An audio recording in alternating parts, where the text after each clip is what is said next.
the United States now faces a peer competitor in China. The China that the United States faces today is fundamentally different than the China it faced in 1990 or the China that it faced in 2000.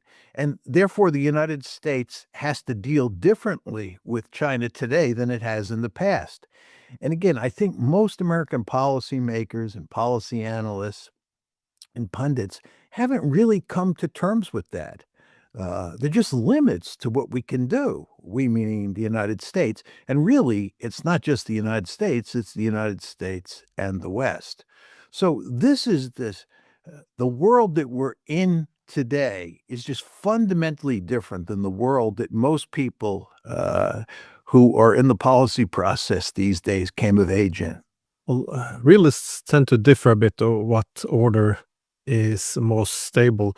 I was always a bit critical of the ability of stability in the bipolar system, simply because if there's two major powers, one side loses, the other side gains, and it says everything very sharp in zero sum. But I was of the idea that if you have a third pole or fourth pole, that if A and B weaken each other, then C will come off and be much stronger. So in the 19th century, you had the British and the Russians going against each other, and suddenly you have America, Germany, Japan, all these other new centers of power emerging. But